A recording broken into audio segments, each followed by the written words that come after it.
তুমি কি শুনতে পাও প্রিয়তমা? তুমি কি শুনতে পাও তোমার সাথে আমি কতটা কথার গুঞ্জন তুলি, তোমার সাথে কত শত গল্প করি? নাকি তোমার উদ্দেশ্যে বলা আমার কথাগুলো অবাধ্য পাখির মতো আকাশে উড়ে চলে যায়? নাকি আমার বোনা গল্পগুলো কোনো দিনই তোমাকে শুনতে পারবে না?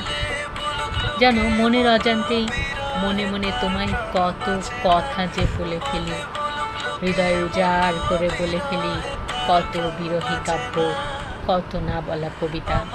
তুমি কি সত্যি তা শুনতে পাও? নাকি এ সবই আমার মনের বিভ্রান্তি?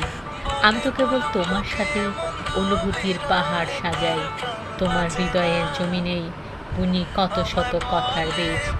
তোমার সাথে গল্প লিখি, তোমার সাথেই আমার গল্প এসে জমে বেশ। তুমি কি সত্যিই জানো প্রিয়, তোমার ওই একটি মাত্র কণ্ঠে কত শান্তি মেলে আমার এই শত উথাল পাথাল হৃদয়।